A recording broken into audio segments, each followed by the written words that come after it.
మా ఫైటింగ్ ఆగదు. ఆయన డెడ్లైన్లు మార్చి హెడ్లైన్లు మేనేజ్ చేసి తప్పించుకుంటా అనుకుంటే మా అటెన్షను మా ఏకాగ్రత దెబ్బ తీయలేరు. తప్పకుండా ఈ రుణమాఫీ జరిగేదాకా బీఆర్ఎస్ పార్టీ రేపటిది మొదటి స్టెప్ మాత్రమే. నేను ఈ డేటా మొత్తం కూడా మీకు ఇస్తాను. ఈ కొడంగల్ డేటా ఇస్తాను, పరిశీలించుకోండి. కొండారెడ్డిపల్లె డేటా అడిగాం, ముఖ్యమంత్రి సొంత ఊరు. అక్కడ కూడా 30-40% కూడా కాలే. మా బాలరాజు గారు చెప్తా ఉన్నారు. కానీ బెదిరిస్తున్నారు, బ్యాంక్ మేనేజర్లను బెదిరించుడు.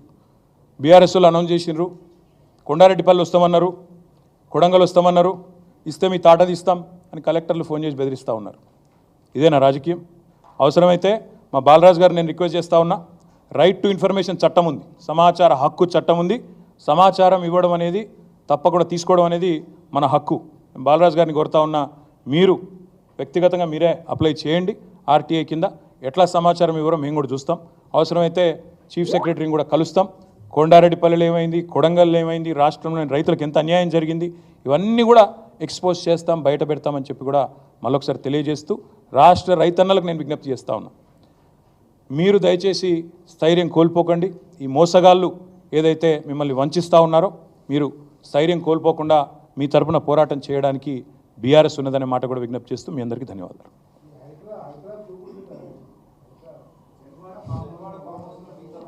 మీకు రైతులంటే పట్టలేదా? ఇంతసేపు రైతుల సబ్జెక్ట్ చెప్తే మీరేమో హైడ్రామా. నేను ఒకటే చెప్తా ఉన్నా, నాకంటూ పాపం కొంతమంది మీడియా మిత్రులకు కూడా తెలియదు. మీరు కొండలరెడ్డి మాయలో, రేవంత్ రెడ్డి మాయలో ఉన్నారు కొంతమంది. మీకు నేను చెప్తా ఉన్నా, వాళ్ళు ఎవరో మీరే అనుకోండి, నేను చెప్పాల్సిన అవసరం లేదు. ఈ మాయలో ఉన్న వాళ్ళు ఎవరైతే ఉన్నారో, నాకంటూ ఏ ఫామ్ హౌజు లేదు, స్పష్టంగా చెప్తా ఉన్నా.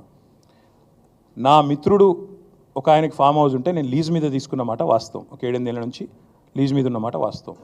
ఒకవేళ అది ఎఫ్టీఎల్లోనో బఫర్లోనో ఉంటే నా మిత్రుడికి నేను చెప్తా, దగ్గర ఉండి అవసరమైతే నేను కూడా పోయి, ఎందుకంటే నేను లీజ్ మీద ఉన్నా కాబట్టి అక్కడే ఉండి నేను దగ్గరుండి కూలగొట్టించి వస్తా.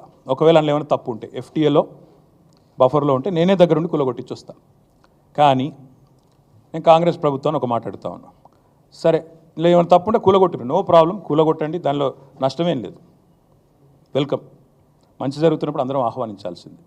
కానీ నేరుగా అక్కడి నుంచి బయలుదేరి నాతో పాటు రండి మంత్రులు, పెద్ద పెద్ద కాంగ్రెస్ లీడర్లు, ఎఫ్టీఎల్లలో బఫర్లలో కట్టిన రాజభవనాలు నేను కూడా తీసుకొని మీ అందరం కలిసిపోదాం.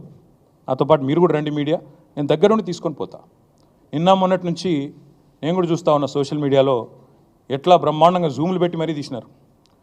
గూగుల్ ఎర్త్తో అది గూగుల్ మ్యాప్స్ ఏందో కానీ చాలా చక్కగా పెద్ద పెద్ద కాంగ్రెస్ నాయకులు పేర్లు చెప్పమంటారా? రెవెన్యూ మంత్రి గారు పొంగులేటి శ్రీనివాసరెడ్డి గారు, తర్వాత కేవీపీ రామచంద్రరావు గారు, ఆ తర్వాత పట్నం మహేందర్ రెడ్డి గారు ఎఫ్టీఎల్లో, తర్వాత ఇంకెవరున్నారబ్బా, సుఖేందర్ రెడ్డి గారు కౌన్సిల్ చైర్మన్ గారు, తర్వాత మన ఉన్నారు మధు యాష్కి గారు, ఇంకా చాలామంది ఉన్నారు. ఇంకొకటి కూడా ఉంది, రేవంత్ రెడ్డి గారిది కూడా ఏడుందో నేను చూపెడతాను మీకు. మీరు వస్తా అంటే రేవంత్ రెడ్డి వ్యవహారం కూడా చూపెడతా. ఎక్కడుందో మీకు శాటిలైట్ మ్యాప్లు పంపుతా, చూసుకోండి. నేనేమంటున్నా అంటే ఐ వెల్కమ్. ఎక్కడ నా పేరు మీద ఏదో మీడియాలో ఏదో వేసేసి ఏదో జరిగిపోయింది, ఏమో అయిపోతుంది, ఆడేమైనా తప్పుంటే కొట్టండి, నేను ఎందుకు వద్దంట. వెల్కమ్. నా పేరు మీద ఏ ప్రాపర్టీ లేదు, లీజ్ మీద నేను ఉన్నాను. మా ఫ్రెండ్ నన్ను తిట్టుకుంటాడు కావచ్చు ఈ మాట చెప్పినందుకు, ఇంతెందుకు మాట్లాడినారో నాయన నువ్వు అని, జీవితాంతం తిడతాడు కావచ్చు, పర్వాలేదు. నేను తప్పు జరిగితే దాన్ని కూల్చడంలో నేను దగ్గరుండి సహకరిస్తా. ఆడికెళ్ళి అట్లే కలిసిపోదాం. అదే హైడ్రానో అమీబానో ఏదో ఉంది కదా, దాన్ని తీసుకొని ఆడికెళ్ళి పోదాం. పోయి సీదా మనం పొంగులేటి శ్రీనివాసరెడ్డి గారితో మొదలు పెడదాం. ఎందుకంటే మంత్రి గారు కదా, వాళ్ళ తమ్ముడు కూడా అక్కడే ఉన్నాడు ఎఫ్టీఎల్లో. కూలగొడదాం, చలో. ఒకటే రోజు మనందరం ప్రజలకు పారదర్శకంగా ముందుండి నిలబడదాం, మీరు మేము. నాకు ఎలాంటి ఇబ్బంది లేదు, ఎలాంటి అభ్యంతరం లేదు. If they want to take some action, let them take.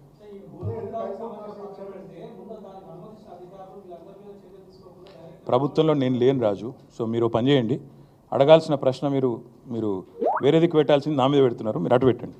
వాళ్ళు ఎవరి మీద యాక్షన్ తీసుకుంటారంటే నాకు అభ్యంతరం లేదు బ్రదర్. అధికారుల మీద తీసుకోమను, ఎవరెవరి మీద తీసుకోమను, నాకేం అభ్యంతరం లేదు. నేను అనేదల్లా ఒకటే, తప్పు నేను చేస్తే కూడా చర్య తీసుకోండి, తప్పు కాంగ్రెస్ వాళ్ళు చేస్తే కూడా అక్కడికి వెళ్ళి సీదా కాంగ్రెస్ వాళ్ళ కాడికి పోదాం. ఆడ మొత్తం ఆ చెరువు చుట్టూ ఎఫ్టీఎల్ బఫర్లు ఏమేమవుతున్నాయో మొత్తం కూలగొడదాం. వెల్కమ్. ఓకే, ఇక ఈ సోది ఎందుకుకే కానీ బ్రదర్. ఇగో మీ పేరు బ్రదర్, ఏ ఛానల్? Very nice. అయితే V6 వివేక్ గారిది కూడా చక్కటి గెస్ట్ హౌస్, ఫామ్ హౌస్ నీళ్ళల్లోనే ఉంది. నేను V6 వివేక్ గారిని కూడా కొడతా ఉన్నా, V6 సంస్థను కూడా కొడతా ఉన్నా. దయచేసి మీ V6 వాళ్ళు వెళ్ళి 2 కెమెరాలు చక్కగా పెట్టి V6 వివేక్ గారు ఎట్లా కట్టారో అందులో అది కూడా తీయండి. దయచేసి ఎందుకంటే కూలగొట్టేటట్టు మరి మీరు దగ్గరుండి పెద్ద మనిషి కదా, ఎమ్మెల్యే గారు కదా, తప్పకుండా చేయాలి. నేను అనేదల్లా ఒకటే, ఖచ్చితంగా సరే రేవంత్ రెడ్డి నువ్వు కాదు కదా, నీకు ఎందుకు టెన్షన్. కానీ నేను అనేదల్లా ఓకే థ్యాంక్ యూ, అంత ఆవేశపడకు. ఇంక కూలగొట్టట్లేదు వివేక్ గది ఎట్లా కాపాడుకుంటాడు. కానీ నేను అనేదల్లా ఏంటంటే, నా అఫిడవిట్ ఏదైతే ఉందో ఇట్స్ పబ్లిక్ డాక్యుమెంట్. అఫిడవిట్లో ఏముందో ఆల్రెడీ పెట్టాను, నాకు దాచుకునేదేమీ లేదు. అఫిడవిట్లు ఉన్నాయి, చూసుకోండి. మీరు V6లు ఇంకా ఉన్నాయి కదా, చూసుకోండి. కానీ ఇవాళ సబ్జెక్టు నేను చెప్పిందేమో రేవంత్ రెడ్డి మోసము, కొడంగల్లు, బొమ్మరాజ్పేట, దౌలతాబాదు, అదేవిధంగా కోస్గిలో జరిగిన మోసము, రుణమాఫీలో ఆయన చేస్తున్న దగ. మీకు అది ఇంట్రెస్ట్ ఉన్నట్టు లేదు. నేను అందుకే చెప్తున్నా, తప్పు ఎవరు చేసినా చర్య తీసుకోండి. Let us start with ministers, let us go. Okay, thank you. నేను చెప్పినా తర్వాత మీ ఇష్టం. రేపు నేను చేవెళ్ళలో తొందరపడకు కవర్ చేసుకో, తొందరపడకు. చేవెళ్ళలో రేపు నేను పార్టిసిపేట్ చేస్తూ ఉన్నా. అదేవిధంగా సబితా ఇంద్రారెడ్డి గారు, నేను, స్వామి గౌడ్ గారు, మేమందరం కూడా రేపు చేవెళ్ళలో పార్టిసిపేట్ చేస్తూ ఉన్నాం. మా నాయకులు, మా ఎమ్మెల్యేస్ కానీ, ఎమ్మెల్సీస్ కానీ, ఎంపీస్ కానీ, అదేవిధంగా మిగతా మిత్రులు కానీ అందరూ కూడా రాష్ట్ర వ్యాప్తంగా తమ నియోజకవర్గాల్లో కొన్ని చోట్ల, ఉదాహరణకు సురేష్ రెడ్డి గారు రేపు బోధనలో పాల్గొనబోతూ ఉన్నారు. అదేవిధంగా బాజిరెడ్డి గోవర్ధన్ గారు బాన్స్వాడలో పాల్గొనబోతూ ఉన్నారు. వర్ధన్నపేటలో నేను అక్కడ కొంతమంది ఎమ్మెల్సీలను డెప్యూట్ చేశాం. ఇట్లా పార్టీ గతంలో ఇన్ఛార్జీలుగా ఉండి కొంతమంది పార్టీ మారిన వాళ్ళు ఎక్కడైనా ఉంటే, లేదా ఎమ్మెల్యేలు ఎవరైతే కొంతమంది ఈ మధ్యన కాంగ్రెస్లో చేరారో వాళ్ళ ప్రాంతాలలో ఇతర నాయకులను డెప్యూట్ చేశాము. ఆ లిస్ట్ అంతా కూడా మీకు కావాలంటే విడుదల చేస్తాము. మీరు వేస్తే సంతోషిస్తాం. Thank you. ఇంత వివరంగా చెప్పాను కదా, ఇంకెందుకు ఇంకా ఇవన్నీ తీసుకొని నువ్వు లేసి ఉజ్వల్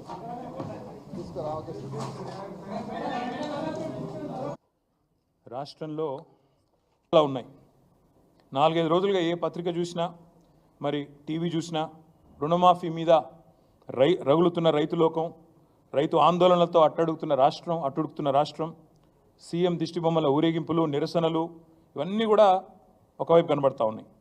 గుండెలు మండి అన్నదాతల ఆందోళన చేస్తుంటే ఇవాళ పోలీస్ కేసులు పెట్టి, అక్రమ అరెస్టులు పెట్టి చేసి వారిని అణిచివేసే ప్రయత్నం చేస్తూ ఉన్నారు. మీరు ఇది చూడాలా దయచేసి అందరూ కూడా. ఆదిలాబాద్ జిల్లాలో తలమడుగు మండలంలో 13 మంది రైతుల మీద, బజార్ హత్నూర్ మండల్లో 4 రైతుల మీద కేసులు పెట్టడమే కాదు, ఇది ఎఫ్ఐఆర్ కాపీలు. These are the FIR copies.